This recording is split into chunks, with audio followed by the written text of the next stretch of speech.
Robert Steed, Vernon, Connecticut. I'm a little bit more aggravated at this time than I was when I first got here this morning. This is the third day I've taken off of work to come here to, like so many of the rest of us, plead to you for us to keep our guns because of the actions of some wingnut in Newtown, Connecticut. If that isn't inherently wrong, I don't know what is. That these bills are even in proposed form is scary enough.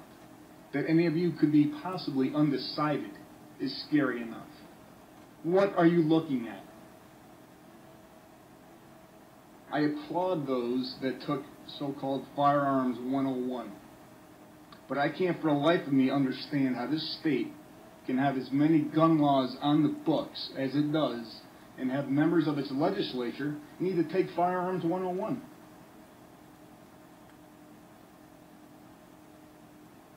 And as far as what I felt were pot shots taken at the NRA earlier today, they've done more for gun safety. They'll do more for gun safety this weekend than this committee will do in your careers.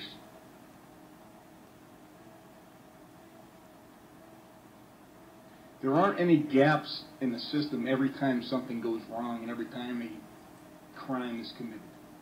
Sometimes things are beyond your control. You can't control everything. Evil exists. Adam Lanza commits a crime, and I'm here to grovel and plead for my rights and explain to you that my firearms are kept safely. I keep hearing the word solution. We need to find a solution. You're not going to find a solution. It doesn't exist. You can't find a broad brush solution to evil.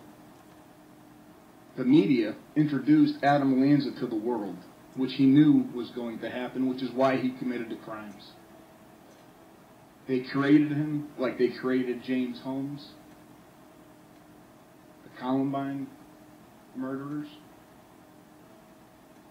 They introduced him to the world. They made him famous.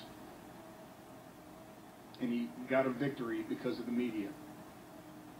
Now there's laws being proposed to steal our rights because of his actions. More victories for Adam Lanza. That you guys are undecided on that is despicable, any of you. That you may possibly pass any more gun proposals that restrict the rights of citizens in this state will give yet another victory posthumously to Adam Lanza. And that's the bottom line.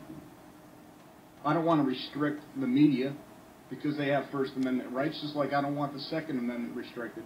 But they should have there should be an ethical call to the media to stop making martyrs and heroes out of these murderous clowns. And I don't know how else to say it. Anyone have any questions? Thank you for coming forth. Does anyone have any questions? Thank you, Madam Chair. Just a quick comment. Yeah, you know, we feel your frustration, but I don't want you to think for one moment that your efforts aren't being heard here. It's because of the efforts of yourself and many of you here today and people in this legislature that this process has slowed down, because there was many in this building in leadership positions that wanted this bill passed a long time ago. So give yourselves credit for being here and for speaking up, because it has slowed the process down, and hopefully there will be a common sense approach at the end of this. So, you know, your words are being heard. Anyone else? Representative Microtel? Yes. I agree with you that evil exists. I agree with you that you shouldn't have to plead to keep your guns. But I disagree with you when you said we can't find a solution. There are solutions out there, and we know what some of those solutions are. And some of them are common sense solutions, like targeting. I said this before. Maybe you didn't hear me. If we target the rogue gun dealers and sellers who are out there, who engage in the gun trafficking, you can make a significant dent in this issue. If you target the criminals, the repeat violent offenders, we can make a dent in this problem. There are things we can do. We shouldn't, and I hope my colleagues